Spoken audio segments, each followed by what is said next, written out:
যদি সন্তান কোনো দুষ্কর্ম করে তাহলে সেই অপরাধ শুধু কি সেই সন্তানের? না, যদি সন্তান দুষ্কর্ম করে তাহলে অপরাধী তার মাতা পিতাও, যারা পুত্রমোহর কারণে সেই অনুচিত কাজে তাকে বাধা দেননি।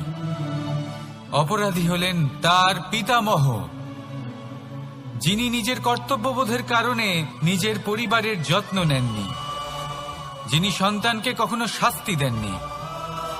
অপরাধী হলেন তার সেই গুরুও, যিনি নিজের শিষ্যের সেই দুষ্কর্ম দেখেও তাকে প্রতিহত করতে পারেননি। একজন হবু রাজার কর্তব্য হলো নিজের প্রজার কাছে সে যেন এক উদাহরণ প্রস্তুত করতে পারে, কিন্তু যদি এত অনুচিত উদাহরণ প্রস্তুত হয়ে থাকে তাহলে মা বাবার, বাড়ির বয়োজ্যেষ্ঠদের কর্তব্য হলো ওনারা যেন সেটা সেখানেই থামায়। বল, শক্তি, পরাক্রম এই সংসারের বিকাশের মূল। কিন্তু কখনো ভেবেছেন যে প্রকৃতি আমাদের এই বল, শক্তি, পরাক্রম কেন দিয়েছেন? যাতে আমরা জীবনে কারোর উদ্ধার করতে পারি, কাউকে সাহায্য করতে পারি, কারোর জন্য ভালো কিছু করতে পারি, কোনো গরিব অসহায় মানুষের জন্য কিছু করতে পারি। এই বল, এই শক্তির সদ্ব্যবহার করতে পারি। কখনো দেখেছেন এমন মানুষ যার কাছে অসীম শক্তি আছে কিন্তু তার সাথেই অসম্ভব অহংকারও রয়েছে, যিনি নিজেকে সর্বশ্রেষ্ঠ বলে মনে করেন, খারাপ কাজও করেন। আপনি দেখবেন প্রকৃতি এবং মানুষ তাকে ভাঙতে সর্বদা চেষ্টা করেন। মনে রাখবেন, যতই সুবিশাল পর্বত হোক না কেন, তা যদি পথে পড়ে তাকে ভেঙে পথ প্রশস্ত করা হয়। যদি আপনার কাছে বল থাকে, শক্তি থাকে, পরাক্রম থাকে, তাহলে তার সদ্ব্যবহার করুন, কাউকে সাহায্য করুন, কাউকে রক্ষা করুন। যদি আপনি আপনার শক্তির দুর্ব্যবহার করেন তাহলে মনে রাখবেন আপনি নিজের বিনাশ নিজেই আমন্ত্রণ করছেন। এবার বল অর্জন করার পরে, শক্তি অর্জন করার পরে আপনি নিজেকে বিনাশ করতে চান নাকি এই সংসারের উদ্ধার করতে চান? সিদ্ধান্ত আপনার। রাধা রাধা। যখন সুখ আসে তখন সে আপনার পরীক্ষা নেয় যে আপনার মধ্যে অহংবোধ জাগ্রত হয়নি তো। যদি অহংবোধ চলে আসে তাহলে সুখ সেখানেই সঙ্গ ত্যাগ করে। দুঃখ আপনার ধৈর্যের পরীক্ষা নিতে থাকে, আর যদি আপনার মধ্যে ধৈর্য না থাকে তাহলে এটা আপনাকে আরো বেশি দুঃখের গভীর অন্ধকারে ঠেলে দেবে। সেখানে শক্তি পরীক্ষা নেয় আপনার বিনম্রতার।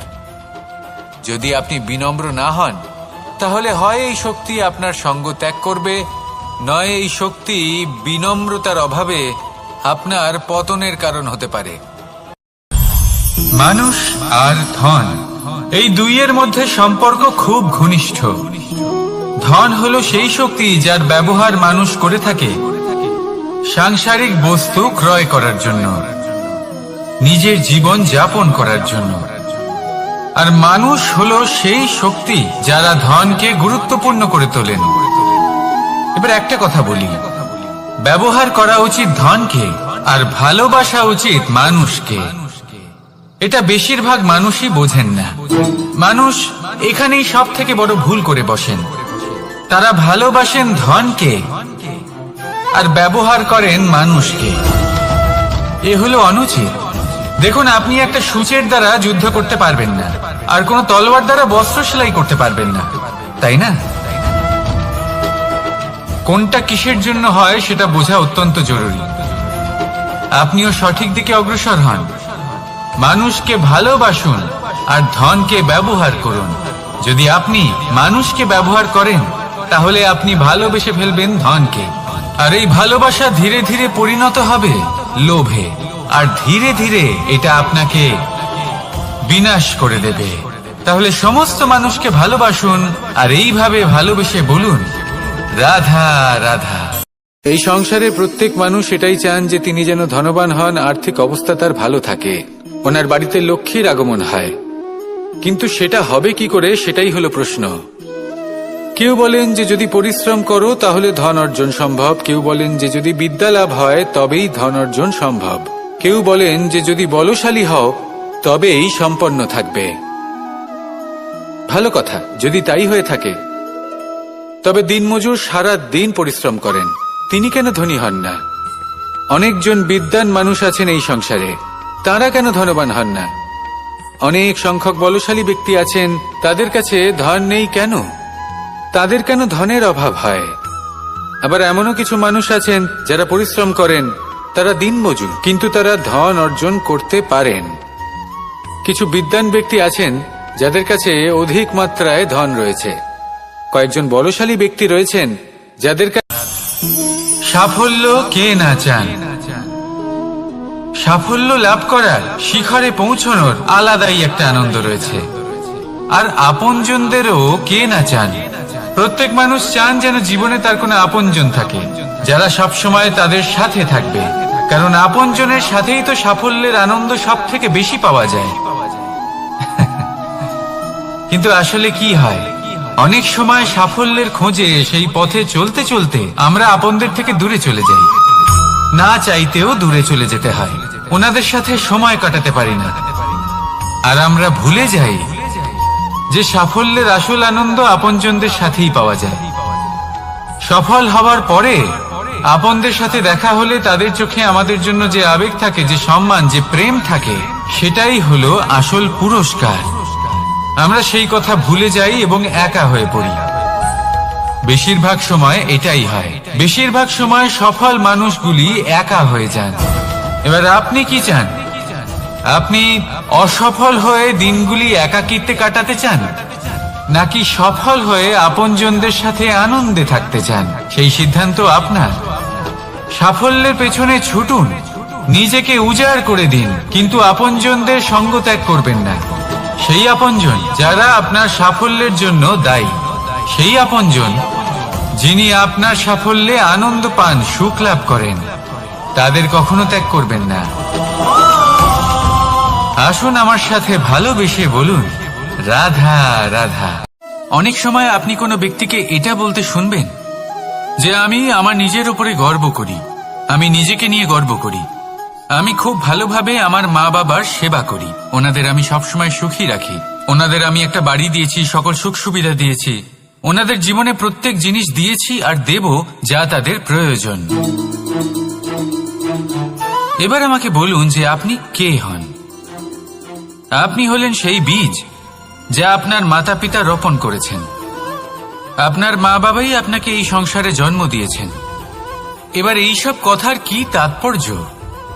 এই হলো সেই ব্যক্তির দৃষ্টিভঙ্গি।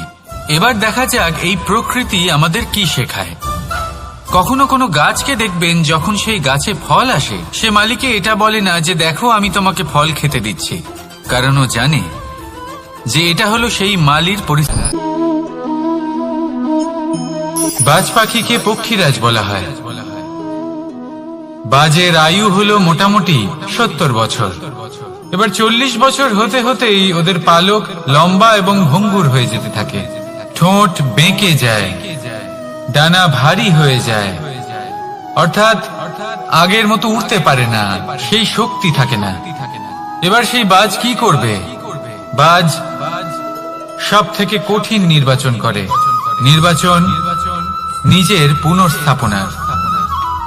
সর্বপ্রথম একটা বিশাল পর্বতে যায়, একান্তে নিজের এক বাসস্থান তৈরি করে, আর তারপরে পাথরের সাথে নিজের ঠোঁট বারবার আঘাত করতে করতে সেই ঠোঁট ভেঙে ফেলে। তারপরে সে অপেক্ষা করে সেই ঠোঁট পুনর্নির্মাণ হওয়ার। তারপর সেটাই করে নিজের পালকের সাথে। তারপরে নিজের ডানা থেকে এক এক করে ভারী পালকগুলো ছিঁড়ে ফেলে দেয়। আর তারপর 150 দিনের এই যন্ত্রণা সহ্য করার পরে ও ফিরে পায় নিজের উড়বার অনন্য ক্ষমতা, সেই শক্তি। আর তারপরে ও জীবনের পরবর্তী 30 বছর বাঁচে। কি বুঝলেন আপনি? যদি ইচ্ছে শক্তি থাকে তাহলে একজন দুর্বলও শক্তিশালী হতে পারে।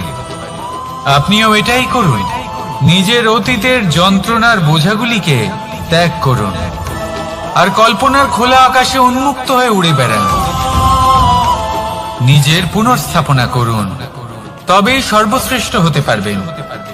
আর মনে রাখবেন, এই ছোট ছোট পদক্ষেপই বড় বড় শিখরে পৌঁছে দিতে পারে।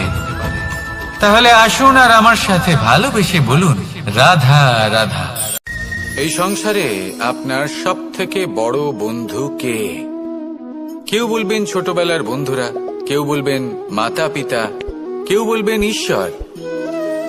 এবারে বলুন যে এই সংসারে আপনার সব থেকে বড় শত্রু কে?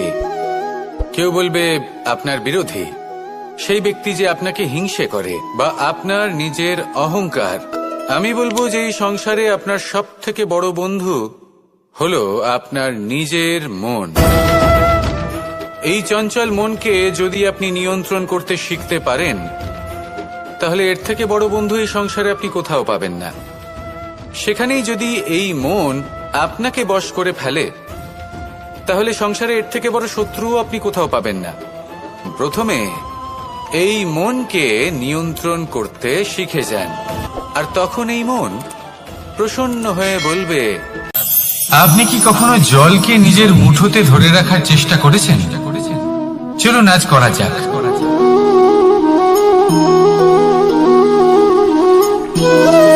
যদি আপনি নিজের মুঠো জোরে বন্ধ করেন, জল ধরে রাখতে পারবেন না। যদি আপনি তাকে এমনি বইতে দেন, তাহলে ও নিজের পথ নিজেই করে নেবে, আর আপনার হাতেও থেকে যাবে। আমাদের জীবনও হলো কিছুটা এরকম, জলের মতো। নিজের পথ নিজেই করে নেয় এই জীবন। প্রত্যেক সমস্যার সমাধান নিজেই করে নেয় এই জীবন। তাই জীবনে যখন কোনো পরিস্থিতি আমাদের প্রতিকূল হয়ে থাকে, কিছুই হয়তো আমরা বুঝতে পারছি না, কিছুই যখন বসে থাকে না, তখন আমরা হতাশ হয়ে পড়ি, নিরাশ হয়ে পড়ি। আর এটাই করা উচিত নয়। শান্ত মনে দেখতে হবে যে এই জীবনে আসলে কি ঘটে চলেছে। কষ্ট সবাই ভোগ করেন। কষ্ট পেলে কেউ রেগে যান, রেগে গিয়ে পরাক্রম দেখান। এটাই তো করা উচিত নয়। শান্ত মনে সেটাই করতে হবে যা জীবন আমাদের শেখাতে চাইছে। জীবন আমাদের সব শিখিয়ে দেবে, শুধু মনে রাখবেন কখন প্রয়াস করতে হবে আর কখন আমাদের প্রতীক্ষা করতে হবে, সেটা আগে আপনাকে বুঝতে হবে। তাহলে আসুন আমার সাথে ভালোবেসে বলুন, রাধা রাধা। মানুষ জীবনে তিনটে কাজ অবশ্যই করে থাকে। কিছু দান করে, কিছু গ্রহণ করে, আর কিছু ত্যাগ করে দেয়। এটাও ভাবতে থাকে যে এটা করলে কিভাবে করবে। দেবার জন্য পর্যাপ্ত ধন নেই, নেবার জন্য সংসারে অত স্নেহ নেই, আর ত্যাগ করার জন্য জীবনে এত সুখই নেই। তাহলে কিভাবে করবে? আসলে আমরা বস্তুগত চাহিদা অর্জনে এত ব্যস্ত হয়ে পড়ি যে আমরা বুঝতেই পারি না যে কি নেবার আছে, কি দেবার আছে, আর কি ত্যাগ করার আছে। তাহলে আজ আমি আপনাকে বলেই দিই, মনে রাখবেন এই তিনটে গুরুত্বপূর্ণ গুণ, তিনটে গুরুত্বপূর্ণ কথা। দেবার জন্য আছে দান, নেবার মতো আছে জ্ঞান, আর ত্যাগ করার মতো আছে অহংকার। ভগবান আর ভক্ত যখন একাকার হয়ে যায়, যখন ভক্ত তার ভগবানের প্রতি এবং নিজের জীবনের উদ্দেশ্যের প্রতি সম্পূর্ণরূপে সমর্পিত হয়, তখন জন্ম নেয় ভক্তি। এই সংসারের সমস্ত আশা হয়তো আপনার সঙ্গ ত্যাগ করে দিতে পারে, তখনও ভক্তি সাথে থাকবে। ভক্ত আর ভগবান যখন একাকার হয়ে যায়, তাদের মধ্যে কোনো পার্থক্য থাকে না। তারা এক হয়ে যায়, এক ব্যক্তিত্ব, এক অস্তিত্ব। সেই জন্য কখনো জীবনে যে কোনো রূপেই, যে কোনো প্রকারেই, যে কোনো ঈশ্বরকে মান্য করুন। মনের মধ্যে শ্রদ্ধা ভাব জাগ্রত করুন, মনে ভক্তি ভাব জাগ্রত করুন। এই সমগ্র সংসারে সব কিছু আপনাকে ছেড়ে চলে গেলেও তখনও এই ভক্তি শুধুমাত্র আপনার উত্থান ঘটাবে। তাই মনে ভক্তি জাগ্রত করুন, আর আমার সাথে ভালোবেসে বলুন, রাধা রাধা। শব্দই হলো শূন্য, শব্দই হলো আরম্ভ, শব্দই হলো অন্ত, শব্দই হলো অমর, শব্দই হলো ব্রহ্ম। এই শব্দ হলো অত্যন্ত বিশেষ। কেউ কাঁদলে তাকে হাসিয়ে তোলে, কেউ হাসলে তাকে কাঁদিয়ে দেয়। কারোর মনে উদ্দীপনা জাগিয়ে তুলতে পারে, আবার কারোর মনে কাঁটা হয়ে বিঁধে থাকতে পারে। একটা অত্যন্ত গুরুত্বপূর্ণ কথা, যা বোঝা অত্যন্ত আবশ্যক। আপনার মন, আপনার হৃদয় যতই শুদ্ধ হোক না কেন, যতই পবিত্র হোক না কেন, আপনার দৃষ্টিভঙ্গি যতই স্পষ্ট হোক না কেন, যদি আপনার কথা পবিত্র না হয়, যদি আপনার শব্দ শুদ্ধ না হয়, তাহলে তা আপনাকে আপনার কর্মফল ভোগ করতে বাধ্য করবেই।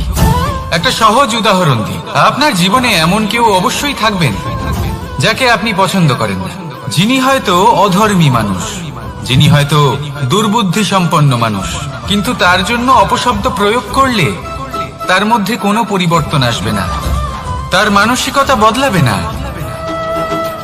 শুধু মনে প্রতিশোধ স্পৃহা জেগে উঠবে, মনে হিংসা জাগবে, আর কিচ্ছু না। সেই জন্য নিজের শব্দকে নিয়ন্ত্রণ করুন, নিজের কথা সংযত করুন।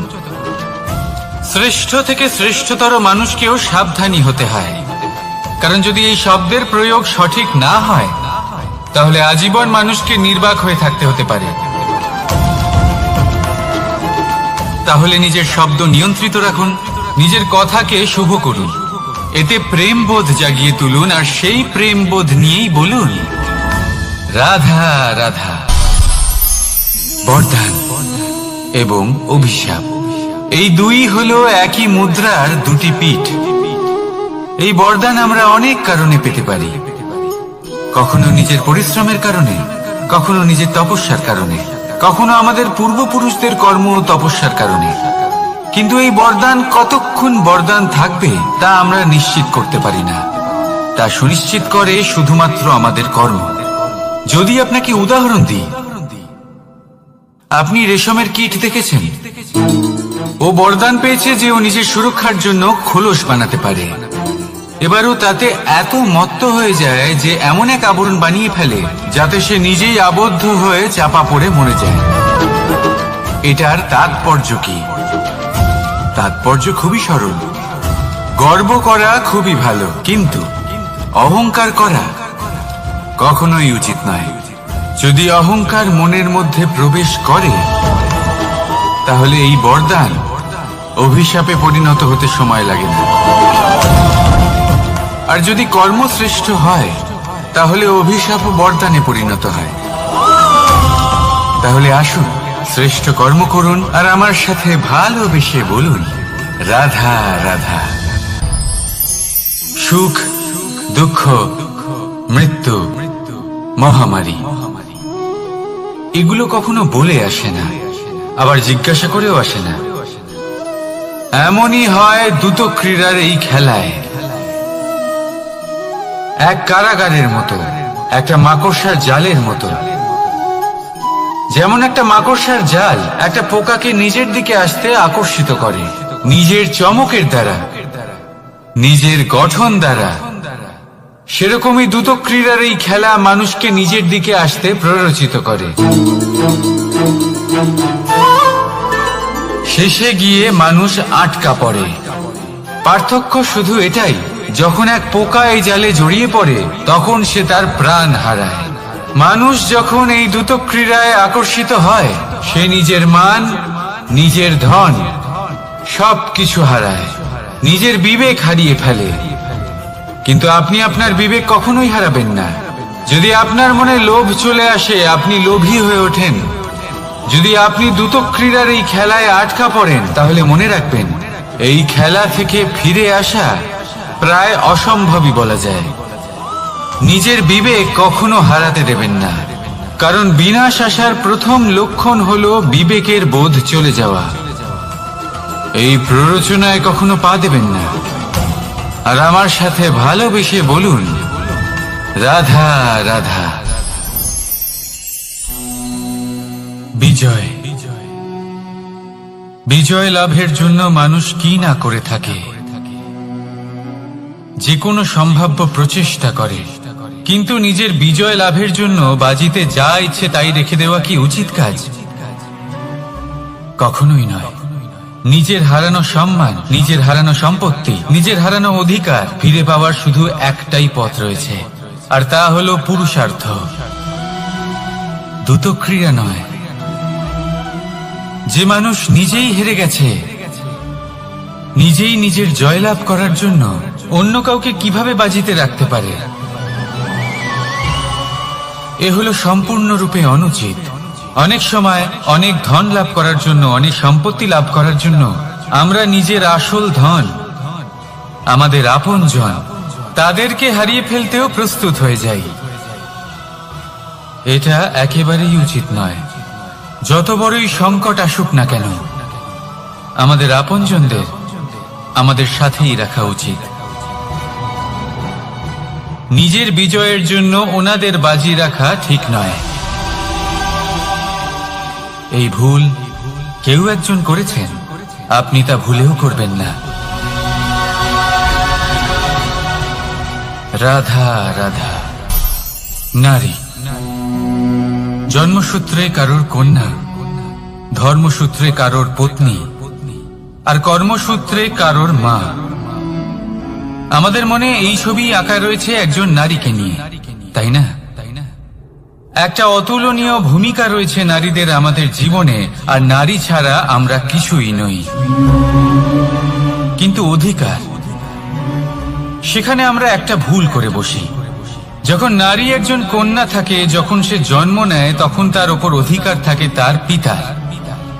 আর তারপর যখন বিয়ে হয়ে যায়, তখন তার অস্তিত্বের উপর অধিকার থাকে তার স্বামী।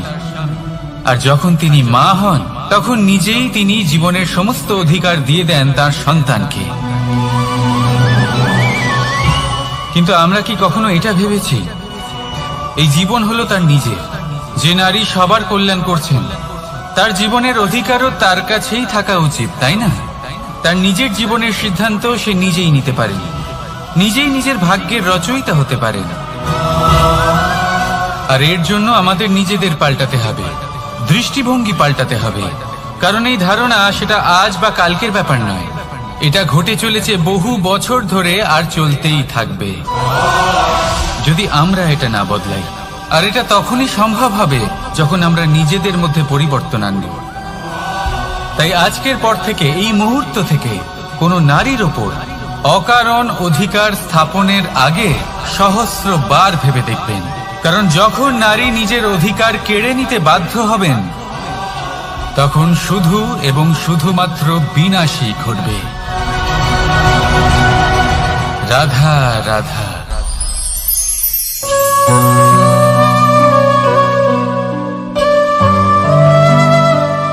নারী, পুরুষরা যাকে নাম দিয়েছেন ত্রিয়া, কেন দিয়েছেন, কে দিয়েছেন, কেউ তা জানে না। কথায় আছে, পুরুষরা ভাবেন যে ত্রিয়া, ভাবেন একরকম, বলেন অন্য কিছু, আর করেন অন্য কিছুই। কিন্তু সত্যিটা কি এটাই? আসল সত্যি হলো এটাই যে ত্রিয়া হলো সেই চরিত্রহীন পুরুষ, আর কেউ নয়। সেই পুরুষ যারা নারীকে বলেন যে আপনি হলেন মা, আপনি হলেন দেবী, আপনি হলেন বোন। আর ভাবেন কি? ভাবেন যে এই নারী হলো আমাদের পায়ের ধুলো, আর কিচ্ছু নয়। আর কি করেন? ওনাদের মাথায়, ওনাদের খোপায় মালা পরিয়ে দিয়ে ভাবেন যে ওনারা হলেন তাদের পায়ের ধুলোর সমান। একজন নারীর সম্মান ভঙ্গ করেন, তাদের দাসী মনে করেন। ভুলবেন না, যত্র নারীয়াস্ত পূজ্যন্তে রমন্তে তত্র দেবতা। অর্থাৎ যেখানে নারীকে পুজো করা হয়, সেখানে ঈশ্বর বাস করেন। আর যেখানে নারীকে অপমান করা হয়, সেখানে ঈশ্বর এবং ভাগ্য এই দুই রুষ্ট হয়। মনে রাখবেন, যদি নারী কল্যাণকারী হতে পারেন, তাহলে নারী মহাচণ্ডী রূপও ধারণ করতে পারেন। যদি একজন নারী মাতা হয়ে জন্মদান করতে পারেন, তাহলে নারী মৃত্যু হয়ে বিনাশও করতে পারেন। যেখানে নারী অপমানিত হবেন, সেখানে মহান ভারতও মহাভারতের পথে অগ্রসর হতে পারে। তাই মনে রাখবেন, নারীর অপমান যেন কখনোই না ঘটে। আর যদি কোথাও নারীর অপমান হয়, তার অর্থ হলো আপনার বিনাশ আপনার দিকেই আসছে। আর এটা হলো তার প্রথম পদক্ষেপের প্রথম পদধ্বনি। রাধা রাধা। যদি সন্তান কোনো দুষ্কর্ম করে, তাহলে সেই অপরাধ শুধু কি সেই সন্তানের? না। যদি সন্তান দুষ্কর্ম করে, তাহলে অপরাধী তার মাতা পিতাও, যারা পুত্রমোহর কারণে সেই অনুচিত কাজে তাকে বাধা দেননি। অপরাধী হলেন তার পিতামহ, যিনি নিজের কর্তব্যবোধের কারণে নিজের পরিবারের যত্ন নেননি, যিনি সন্তানকে কখনো শাস্তি দেননি। অপরাধী হলেন তার সেই গুরুও, যিনি নিজের শিষ্যের সেই দুষ্কর্ম দেখেও তাকে প্রতিহত করতে পারেননি। একজন হবু রাজার কর্তব্য হলো নিজের প্রজার কাছে সে যেন এক উদাহরণ প্রস্তুত করতে পারে। কিন্তু যদি এত অনুচিত উদাহরণ প্রস্তুত হয়ে থাকে, তাহলে মা বাবার, বাড়ির বয়োজ্যেষ্ঠদের কর্তব্য হলো ওনারা যেন সেটা সেখানেই থামায়, হয় ভালোবেসে নয়তো শাস্তি দিয়ে। যদি না থামানো হয়, তাহলে মহাভারত অবশ্যম্ভাবী। অনেক ব্যক্তির মনে একটা প্রশ্ন জাগে আমাকে আর রাধাকে নিয়ে। বলেন যে, না আমি আর রাধা একসাথে থাকি, না আমাদের বিয়ে হয়েছে, আমি এখানে দ্বারকাতে ও ওখানে বর্ষণাতে, তাও এত ভালোবাসা কি করে? এ কেমন সম্পর্ক? আমি তাদের একটা সহজ কথা বলতে চাই। আপনি কখনো আয়নার দিকে দেখেছেন? নিজের দুই চোখের দিকে তাকিয়ে জিজ্ঞাসা করুন, এই দুই চোখ একসাথে কেন বন্ধ হয়, একসাথে কেন খোলে, একসাথে কেন ঘুমোয়, একসাথে কেন কাঁদে? আজীবন কোনো এক মানুষের সাথে সম্পর্ক রাখা অবশ্যই সম্ভব, তাদের সাথে দেখা না করে। আমার আর রাধার ভালোবাসাও কিছুটা এরকমই, আর কিছুটা এরকমই হয় ভালোবাসা দুই নয়নের মতো, যারা কখনোই মিলিত হবে না, কিন্তু চিরকালের জন্য একসাথে জুড়ে থাকবে। এই অনুভূতি নিঃস্বার্থ হয়, আর এই নিঃস্বার্থ ভালোবাসা আপনাকে আনন্দের পথে অগ্রসর করে। জীবনে সবসময় নিঃস্বার্থভাবে ভালোবাসুন, শুধুমাত্র আনন্দই পাবেন।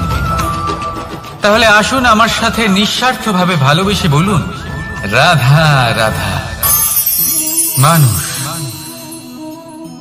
কোন ব্যক্তির নির্মাণ হয় কিভাবে?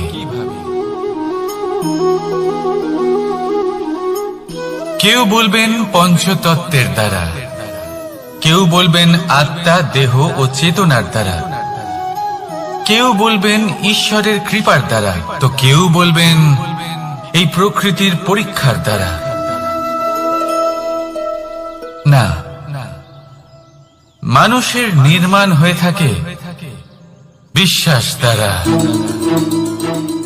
ব্যক্তি তখনই গড়ে ওঠেন যখন ব্যক্তিত্ব থাকে, ঠিক কিনা? আর ব্যক্তিত্ব তখনই হবে আর সেরকমই হবে যেরকম বিশ্বাস আপনি নিজের উপরে রাখবেন। যদি আপনি মনে করেন আপনি বিষের ন্যায় হবেন, তাহলে আপনি বিষাক্তই হবেন। যদি আপনি এটা মনে করেন যে আপনি অমৃতের ন্যায় হবেন, তাহলে আপনি অমরই হয়ে যাবেন। যদি আপনি নিজের উপরে বিশ্বাস রাখেন যে আপনি সংসারের সব থেকে উঁচু পর্বতের শিখরে পৌঁছতে পারবেন, তাহলে আপনি অবশ্যই পৌঁছবেন। যদি আপনার এরকম মনে হয় যে আপনি এরকম কখনো করতে পারবেন না, তাহলে এরকম কখনোই হবে না। ভেবে দেখবেন, বিশ্বাসের মধ্যেই বিশ্ব বাস করে থাকে, তো আপনার অস্তিত্ব কেন করবে না? যেমন বিশ্বাস আপনি নিজের উপরে রাখবেন, তেমনি আপনি হয়ে উঠবেন। সেই জন্য নিজের উপরে বিশ্বাস রাখুন, আর হ্যাঁ, ভালোবেসে বলুন রাধা রাধা। শত্রুতা, একজন মানুষ অন্য মানুষের সাথে শত্রুতা করে বসেন। দুজন ঘনিষ্ঠ বন্ধু, এমনও এক সময় আসতে পারে যখন এনারা একে অপরের শত্রু হয়ে ওঠেন। এর অনেকগুলো কারণ হতে পারে, কিন্তু মূল কারণ হলো আলোচনা। আগে হ্যাঁ, আপনি যদি কারোর বিষয়ে আলোচনা করেন তাহলে সে আপনার শত্রু হয়ে যেতে পারে। এবার মনে একটা প্রশ্ন আসতে পারে যে এটা কিভাবে সম্ভব হতে পারে? আলোচনা, এটা তো অত্যন্ত জরুরি। যদি আমি নিজের বন্ধুর খারাপ কাজের বিষয়ে আলোচনাই না করি তাহলে সে শুধরবে কি করে? এ কথা সত্যি যে আলোচনা আবশ্যক, কিন্তু তার থেকেও বেশি গুরুত্বপূর্ণ এবং আবশ্যক হলো আপনার এই সিদ্ধান্ত এটাই যে আপনার এই আলোচনা কোন স্থানে করবেন। যদি এটা সবার সামনে করবেন ভাবেন, তাহলে তা অপমানও হয়ে যেতে পারে। যদি এটা আলাদাভাবে করেন তাহলে তা পরামর্শ হয়ে যায়। অপমান কেউ স্বীকার করতে পারেন না, কিন্তু পরামর্শ সকলের ভালো লাগে। তাহলে যদি আপন কারোর জন্য ভালো কিছু চান, কাউকে শুধরে দিতে চান, আর আপনার মনে হয় আলোচনা আবশ্যক, তাহলে সর্বপ্রথম সময়, পরিস্থিতি আর স্থানের কথা মনে রাখবেন, নয়তো এই আলোচনা আপনাকে খুব ভোগাতে পারে। তাহলে আসুন আমার সাথে ভালোবেসে বলুন রাধা রাধা। আপনার জীবনেও কি সমস্যা রয়েছে? অবশ্যই থাকবে। প্রত্যেকের জীবনেই সমস্যা থাকে। প্রত্যেক মানুষ জিজ্ঞাসাও করেন যে এই সমস্যা আসলে কি আর কেন আসে জীবনে। আপনাকে একটা কথা বলে দিই যে সমস্যা আসলে সেটা নয় যা আপনার পথে বাধা সৃষ্টি করে, বরং সমস্যা হলো সেটাই যেটা আপনি তখন দেখতে পান যখন আপনার একাগ্রতা আপনার পথ থেকে, আপনার লক্ষ্য থেকে সরে যেতে থাকে। আর এই সমস্যাগুলি দূর করার জন্য, এর সমাধান করার জন্য একটাই পথ আছে, নিজের সমস্ত ভাবনা আরো একবার একাগ্র করুন নিজের পথের দিকে, নিজের লক্ষ্যের দিকে। আপনার সমস্ত ভাবনা যদি কেন্দ্রীভূত হয় নিজের লক্ষ্যে, তাহলে এই সমস্যা দূরে থাকবে। যদি এরকম না হয়, যদি আপনার মন একটু অন্যদিকে চলে যায়, তাহলে এই সমস্ত সমস্যা আবার সামনে চলে আসে আর বাড়তেও থাকে। দেখুন, যেখানে আপনার লক্ষ্য রয়েছে, বাণ যদি সেখানেই চালাতে হয়, তাহলে দৃষ্টি তো সেদিকেই রাখতে হবে। তবেই তো আপনি সেই লক্ষ্য ভেদ করতে পারবেন। সেই জন্য মনে রাখবেন, সর্বদা লক্ষ্য রাখবেন নিজের পথে, সেই পথেই সামনে এগোতে থাকুন নিজের লক্ষ্যের দিকে। আপনি যত সামনে এগোতে থাকবেন এই সমস্যা তত পিছিয়ে যাবে।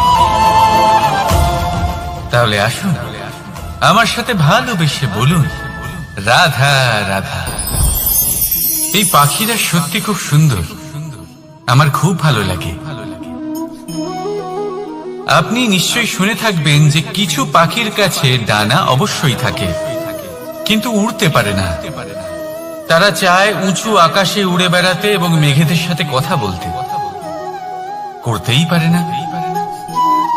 এবার এই সংসারেও পাওয়া যায় ঘুড়িও। এদের মধ্যে না জীবন আছে, না প্রাণ আছে, আর না আছে ডানা, কিন্তু এরা আকাশের সাথে কথা বলে, হাওয়ার বেগের সাথে কথা বলে, আনন্দ করে, উৎফুল্ল হয়ে ওঠে, আকাশে জীবনের কিছু মুহূর্ত কাটায়। তার কারণ কি হতে পারে? কারণ হলো সুতো। এই সুতো যদি সঠিক হাতে থাকে, তাহলে এই কাগজের তৈরি ঘুড়িও আকাশের উচ্চতায় উড়ে বেড়াতে পারে। এবার এই সুতো আসলে কি? এই সুতো হলো আসলে ভালোবাসা, এই সুতো হলো আসলে বিশ্বাসের। আর এটা আপনি দিয়ে থাকেন তাদের হাতে যাদের আপনি বিশ্বাস করেন, যাদের আপনি নিজের সর্বস্ব দিয়ে দেন। ভেবে দেখুন, এই ভালোবাসা আর বিশ্বাসের সুতো আপনি যদি সঠিক মানুষের হাতে দিয়ে দেন, তাহলে আপনি অনেক উচ্চতায় উঠতে পারবেন, আকাশের উচ্চতায় উড়ে বেড়াতে পারবেন, মেঘের সাথে কথা বলতে পারবেন, পাখিদের মতো উঠতে পারবেন, যা ইচ্ছে তাই করতে পারবেন। শুধু এই মানুষ সঠিক হতে হবে, এমন একজন মানুষ যার মনে আপনার জন্য ভালোবাসা রয়েছে, এমন এক মানুষ যার মনে কোনো স্বার্থ নেই, যিনি পরোপকারী, এমন একজন ব্যক্তি যিনি আপনার অস্তিত্বকে বাইরে নিয়ে আসতে পারবেন, তাকে উজ্জ্বল করে তুলবেন। তাহলে ভালোবাসুন, আনন্দ করতে থাকুন, আর এই আনন্দ সহকারে বলুন রাধা রাধা। আমরা সকলে এমন ব্যক্তির সাথে থাকতে চাই যারা খুব মিষ্টি কথা বলেন, যাদের ব্যবহার আমাদের ভালো লাগে, যারা দেখতে সুন্দর হন, যাদের আমরা পছন্দ করি।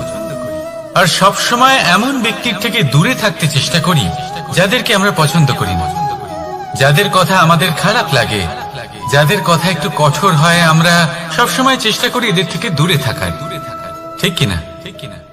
কিন্তু যদি বাস্তবটা দেখি, তাহলে এই কঠোরতা জীবনে শান্তির প্রলেপ দেয়।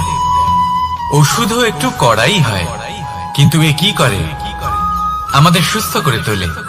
ঠিক সেইভাবেই ভালোবাসার এই অধ্যায় একটু কঠিন, একটু কড়াও মনে হতে পারে, কিন্তু এর ফল সবসময় আপনাদের স্বাস্থ্যের পক্ষে ভালোই হয়। সেই জন্য যদি কেউ আপনার নিন্দে করে, আপনাকে কড়া কথা শোনায়, আপনার ব্যাপারে আলোচনা করে, তার মানে এটা নয় যে সে আপনার শত্রু।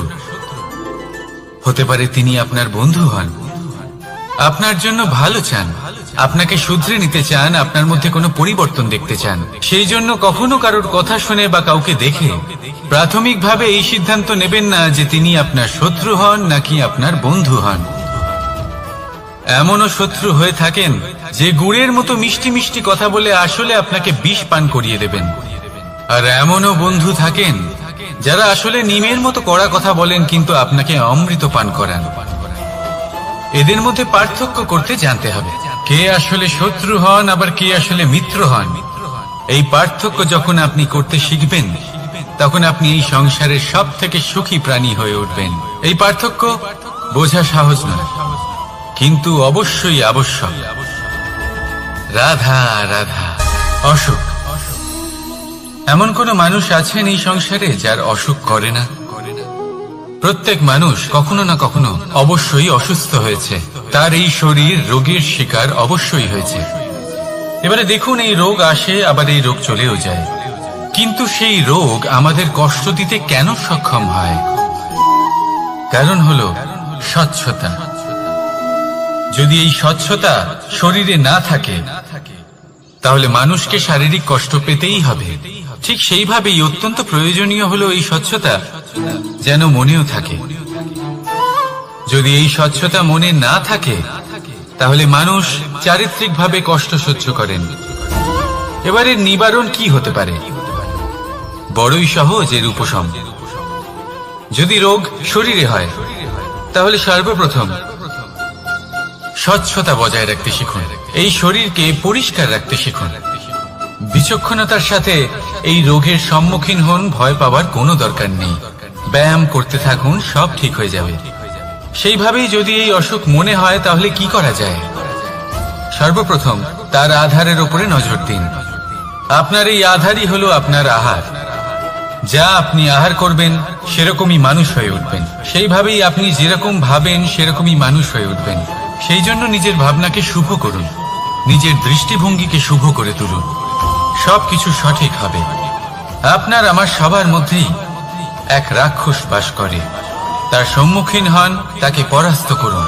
তাহলে এই রোগ সে শরীরেই হোক বা মনের মধ্যে, যদি সঠিক সময় তাকে আটকানো না যায়, তাহলে যে কোনো সময় তা মহামারীর রূপ ধারণ করবে।